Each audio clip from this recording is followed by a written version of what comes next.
You do top-notch work. I think the liquid die-cam has its purposes, but the shop I work in makes hundreds of parts, and we found the blue spray on aluminum works the best because it's an even coat with a consistent color, no voids like the brush. But where it really shines is when you have to make a precision part and you are using an optical center punch. It's a game changer, and it's all done by laying out the proper lines using nothing more than calipers and an optical center punch. Hi Pete, thanks for the comment. It makes a good video topic. So I didn't even know what an optical punch was until I researched it. And this one right here I ordered from Grizzly Industrial on Amazon. I'll put the link below. And what they are is you have plexiglass rod and then it's convex on top with a radius. So when you look through it, it zooms in and you can mark, you can center punch way more accurate with these versus just eyeballing it from the side with like a center punch. You know, you look from over here and you're not quite centered, then you roll it up and smack it and hope for the best. And you're always off a little bit. So these ones, you have this one's machined aluminum with cork, which they put on crooked. They didn't really check it very good before they shipped it. You can see how it's off right here, and it pushes the cork up, so I'll have to fix that. And then another problem with these, you have to have the focal length just right. So the distance from this face to the surface up here. And these aren't the exact same. So one of them they sent it's got a crosshair. Sorry guys, my camera's not focusing good lately. So that one's got a crosshair on it. And then this one's just got the ring with a bullseye. I prefer just a bullseye with no ring, so that's how I'm going to make mine. But these ones, I'll show you. This is kind of nitpicking. A lot of people may not even wouldn't have noticed this, but so that one is 1.837 long.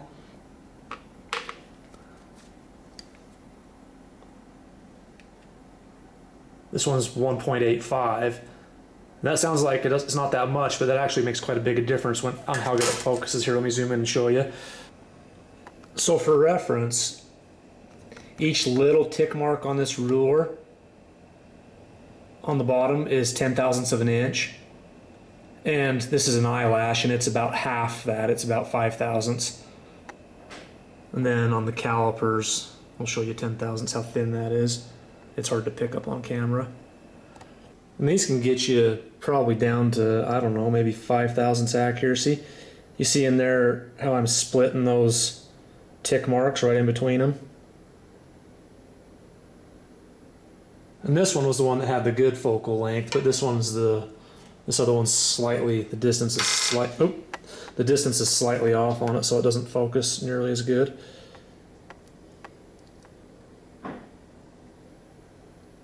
See how everything in there is a little bit foggier?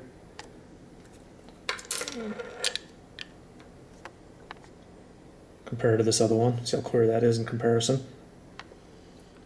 And then another thing they didn't quite do right. These are good for the money you pay for them though, but this top lens isn't perfectly convex. It's got a little bit of a flat on top, so when you're looking down in it, to get the clearest view, you can't be dead centered. You actually have to look slightly off to the side like this, get the crosshairs off to the side, or else you get a little bit of a not so perfect image. So what I'm going to do is, well, I already did it, but I'll walk you through it again how I did it to try to make a little bit better one. Sorry, I'm getting ahead of myself. I should probably show you first off how this one works. So let's say you scribed and you want to put a center punch mark perfectly on that X. So you grab your viewer, and then you look down it and center it over the mark. This is pretty tricky to pick up on camera and get it to focus good. But once you get that centered, then you pull this one out and you don't wiggle it around, hold it exactly where it needs to be. I'm holding the camera while I'm doing this, so I'm moving around. And then you put the center punch in the same hole, being real careful not to move the base, and then just give it a light tap on top with the hammer, as straight up and as down as possible.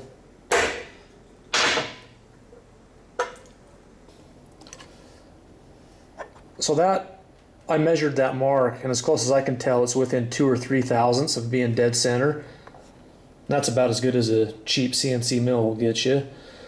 So if you take your time and lay stuff out with really sharp tools and be precise, you can do surprisingly accurate work doing drill and hole patterns and measuring stuff with magnification tools and center punches. And if you're doing this type of work, you might want to look into getting a loop too. This is 10x magnification. I'll put a link for that below too. And then I tried researching how to determine I guess you'd call this focal length. I don't know the exact terminology, from this top surface to the bottom flat surface in relation to the radius of the arc on the lens, the magnification lens. And I couldn't find anything, so I'm just kind of trying to reverse engineer this one. So the first thing I did to try to figure out what this exact radius was I just grabbed a compass and swung a few random arcs that I thought might be close to the right size, and then just looked straight down on it and tried to eyeball it. And then I realized that a 1/8 inch wall, what is this? I think it's 1.5 inch. For this one they made, 1.5 inch, 1/8 inch wall tubes. So the inner diameter is 1.25, and then just putting it up against it like this, it's pretty dang close to that. To verify that, I don't know if you guys have ever used this, as Prussian blue marking compound. I'll put a link below for this too. But you just put a kind of light coat on.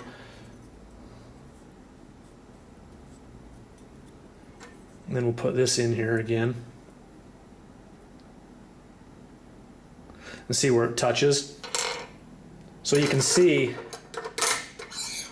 that it touched here and here and not in the middle.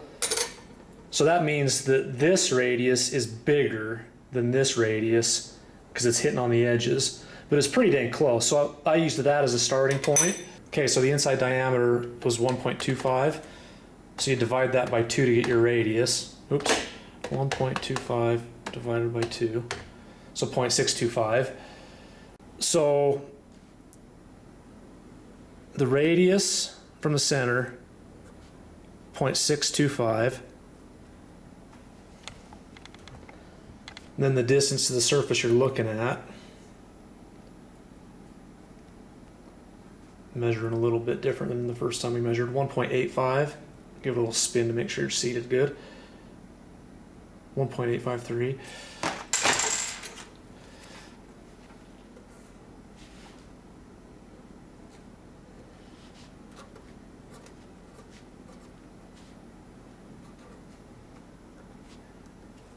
So now we want to set up a ratio relation, figure out the ratio of these so we can make a new one and change this radius and distance to whatever we want. We'll go 1.853, the overall length, divided by 0.625. So that's 2.96. We'll go 2.965.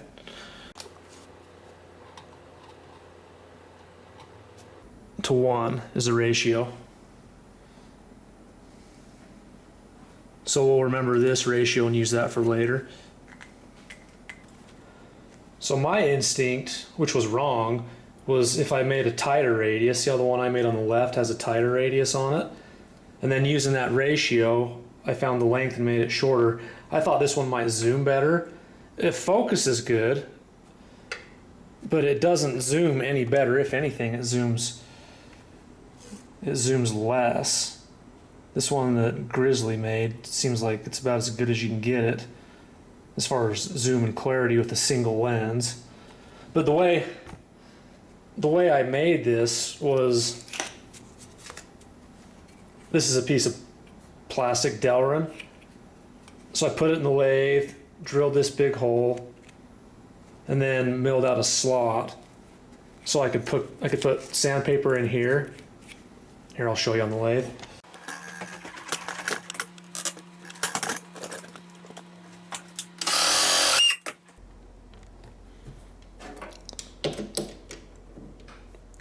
So I chucked the plexiglass in the lathe, or acrylic, whatever you call it, and then slotted this over it.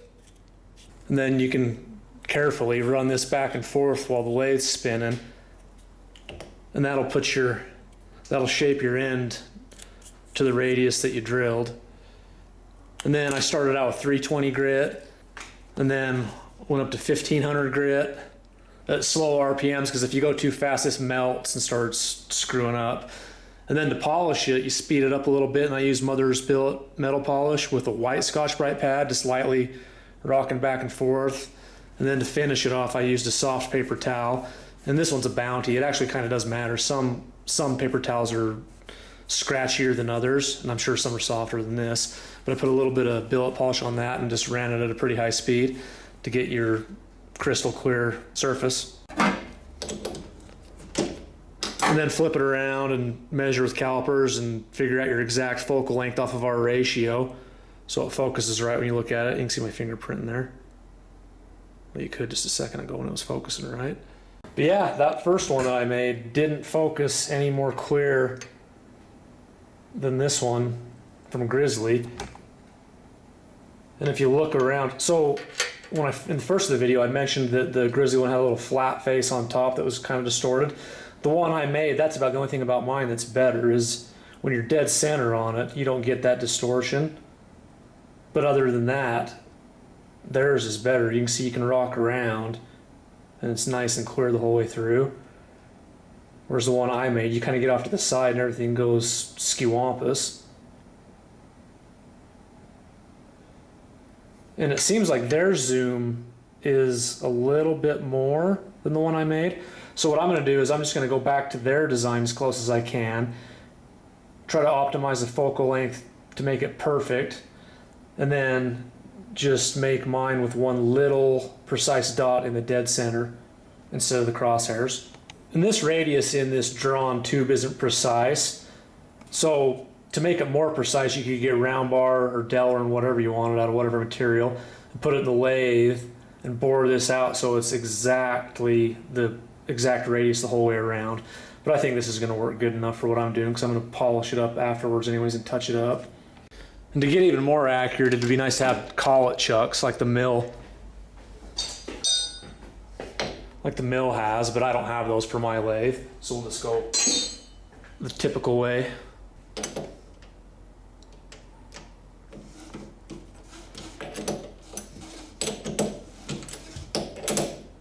Tight but not too tight. Then sandpaper clogs up pretty bad when you're doing this, so I'm going to rough it out with a file.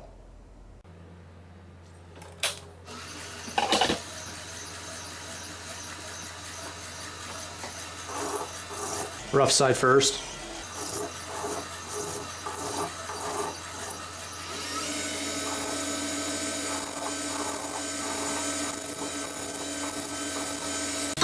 Switch over to the smooth side.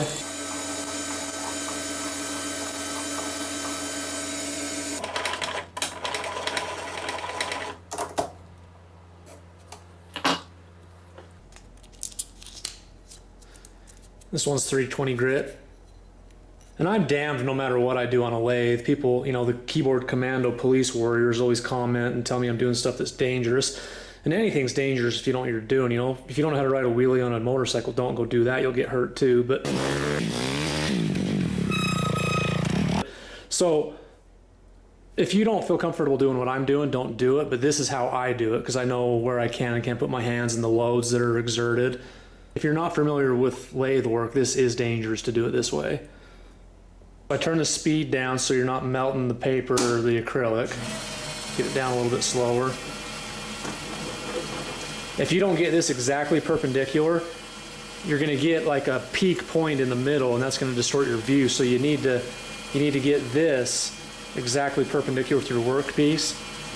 So what I'm doing is running my chuck head into it like this so it squares it up and you don't get any teeter-totter. And then once again, being really careful with what I'm doing. Get you a better angle here.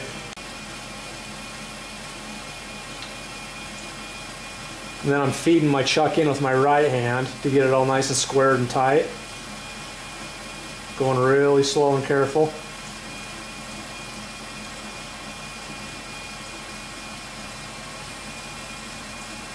So right there, that seats it in with really light pressure. Then you can kind of skate around back and forth so you're not clogging up your sandpaper. And then add a little bit more pressure if it feels too loose. And then just keep doing this and be patient until you have a nice rounded edge, nice rounded end surface on your rod. You can see the sanding marks, so I'm not making contact the whole way around, so I got to keep going.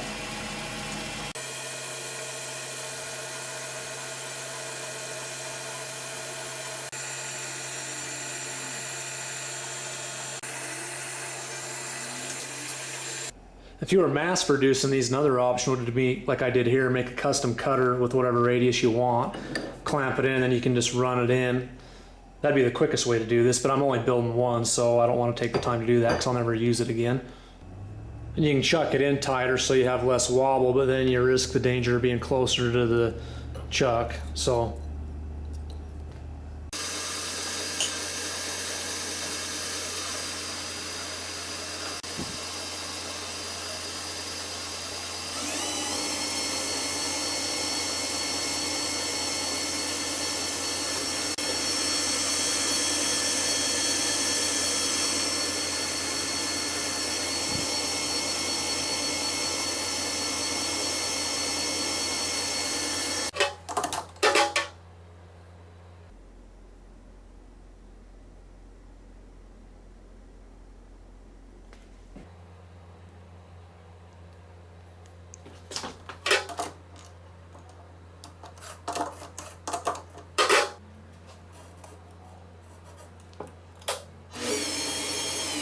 you got to go kind of slow when you part it off, or else it melts and gobs up.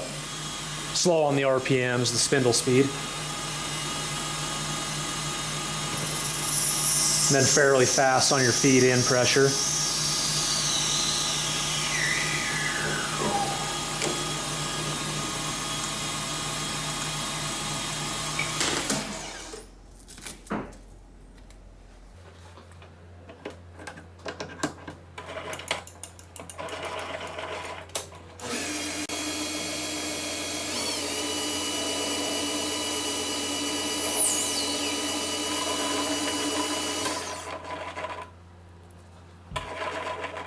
Three-jaw chucks aren't near as accurate as fours, but they're quicker and easier. But one trick you can do if you want to try to reduce errors is you can mark exactly where your part was put in, because the three jaws are never perfectly the same distance out from center.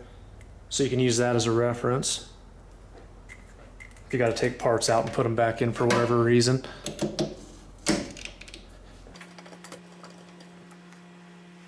And this stuff's pretty brittle, so when I parted that off, you can see there's a little spot right off center where it chipped. So you have to sand that out. Make sure you clean out your jaws real good before putting it back in case you got any little particles in there. Oh, wrong way. You can sand it flat.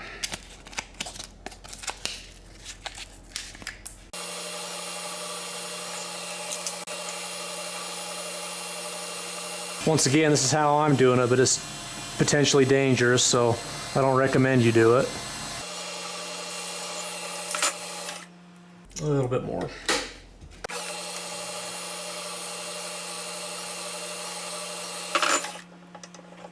So with that 1500 grit, that's probably polished enough to check the focal length on it. Go do that. I'll put my filthy fingerprint behind it and see how it looks. So pretty good. You can see it's a little bit foggy. So I'm gonna polish that and see if it's good, and if not, I can skim a little more off and get it perfect, or as close to perfect as I can.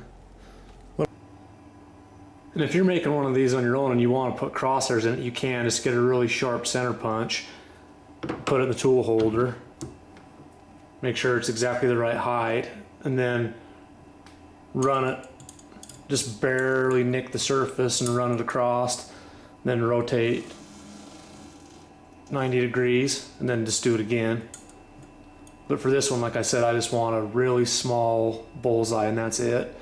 So this is just a small piece of scrap, and I'm gonna just keep screwing with this and barely touch it and spin it by hand and see how it works out, and just through trial and error, it'll probably take a couple times to get it perfect and then put my actual piece back in.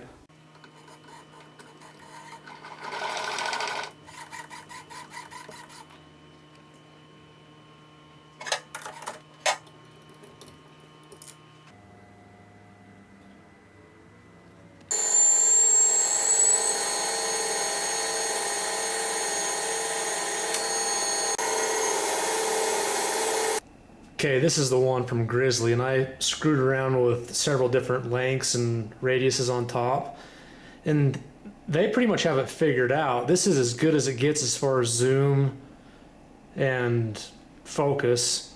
So I use different diameters. This one was for the big one, and then this one back here was the one I used to try to replicate theirs as close as I could. And mine works as good as theirs does. Here, I'll point you down it. So the only one I finished off was this one right next to it. It's kind of hard to tell, but I'm going right over the one I made. And you can see that little center punch hole right in the middle of the blue line. That's my preference, just one little bullseye versus their crosshairs. But they're, other than that, they're pretty much the same. And the smaller one just distorted the view more and didn't give you any more zoom or accuracy. And I thought about making my own base out of a piece of scrap Delrin and trying that out, and then just using, if it's a little tight, and then just using the transfer punch that I already have for other fabrication. But I decided that I really do like their base. I like the design of that with the offset, so you can get over near corners if you need to. And then they give you two different center punches, different angles, and I really like those too. So what I'm going to do is I'm going to keep their punches, the base, and then keep the crosshair optic viewer, and then also keep the one that I made with just a little bullseye. And chuck, where's it at? And chuck the one that they cut too short so it doesn't focus good, and then just chuck everything else.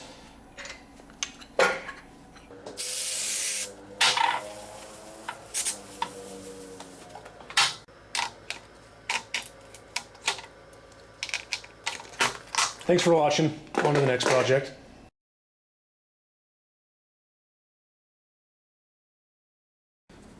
And if you want to go down a rabbit hole, you can start researching like I did how lens magnification actually works. Check out this loop. I think that's how you pronounce it. Loopy? Let me know. So this one has two lenses in it, and they're not, hopefully I can put this back together right. I didn't pay attention when I pulled it apart. So you have a convex on this side, and then a convex on the other side, but not nearly as much. That's a way bigger radius. And I don't even know if these are fixed radiuses or if they get tighter and come around, you know, like parabolas or wherever. So you got two of those in this 10x magnification piece. But anyways, yeah, research that if you're interested. So this is the way it came. Putting the lenses back in with the steepest curves on the insides gives you the most zoom and the least distortion when you're looking around. It works pretty good no matter which way you put them in though. It's kind of surprising. If any of you guys are optics geeks, leave some comments below if you want to explain it, as long as it's not 5 paragraphs long.